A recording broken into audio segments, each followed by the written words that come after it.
you doing? Justin here with another T-Bone Walker lick for you.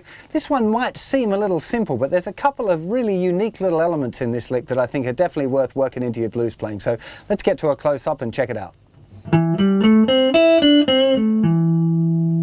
A little slower.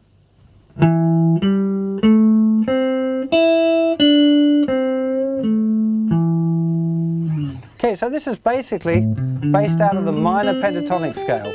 So there's not anything too exciting happening harmonically. Let's check out how to play it and then we'll talk about the cool bits. So we're starting with the 3rd finger on the 7th fret of the 5th string. Then we move to the 4th string and we play the 5th fret with our 1st finger, 7th fret with the 3rd finger. Then 1st finger goes down 5th fret of the 3rd string, lays down flat to go onto the 5th fret of the 2nd string. 3rd finger reaches over back onto the 3rd string, 7th fret, 1st finger on the 5th fret, then 7th fret of the 4th string, a little bit flatter there with the 3rd finger because it's going to roll over onto the 7th fret of the 5th string.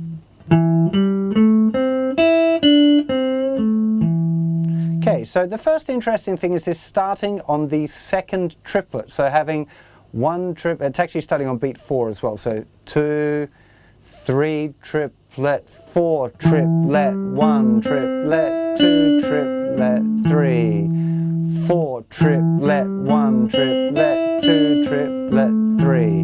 Now this idea of starting on the 2nd triplet is really nice. It's something a lot of people don't do, and it gives you some really nice kind of rhythmic diversity if you're going to start on a different place other than on the beat all the time. So having this 1 triplet, 2 triplet, 3 triplet, 4.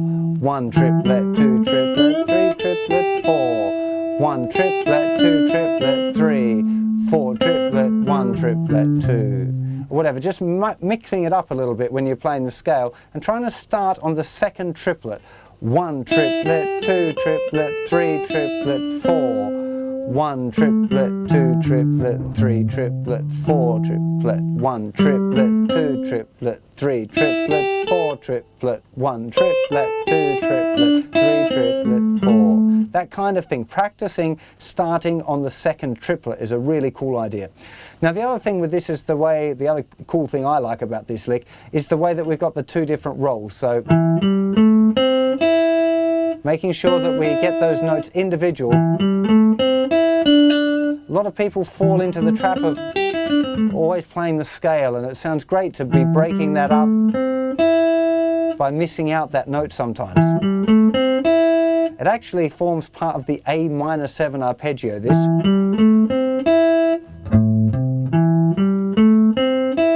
If we missed out the first 2 notes of an A minor 7 arpeggio, it would pick up.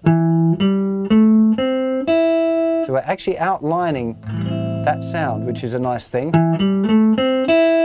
Down the scale, and again we've got that little roll. Really nice idea.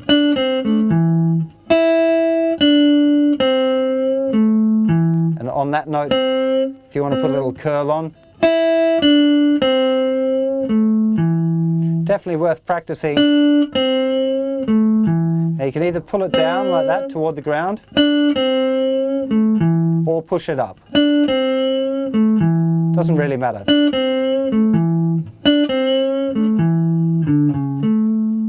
So the picking for this one, normally I'd be doing down, up, down, up, down, up, down, up, up. Now particularly on these last 2 notes, I always like doing a double up strum there. Not really sure why, but it seems to feel good, so I'm going to go with it, but it's up to you to figure out what feels good for you. So we're starting 3, 4, down, up, down, up, down, up, down, up, up. Down, up, down, up, down, up, down, up, up. So this is definitely one of the shortest licks in this series, and it's kind of simple, but remember that simple isn't easy. And just because it hasn't got a lot of notes, there's a lot of other stuff to worry about, like your touch and your time feel, you know, making sure there are no unwanted strings ringing out, making sure that you're making every note count, you know, that you're not kind of fluffing some of them, especially if you're playing it nice and slow on a blues. You really want to make this a quality lick. It's not a quantity lick. It doesn't have loads of notes, but you've got to make sure that everyone really counts. It's kind of a big deal.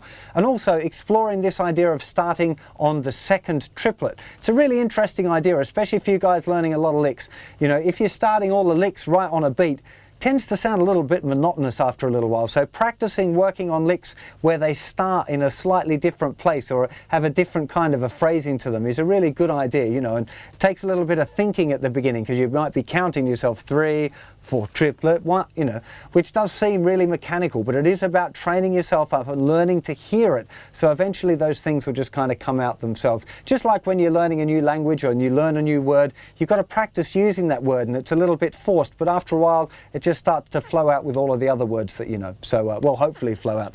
I trip over my own tongue plenty of times. But anyway, hope you enjoy that lick and I'll see you for plenty more very soon. You take care of yourselves. Bye-bye.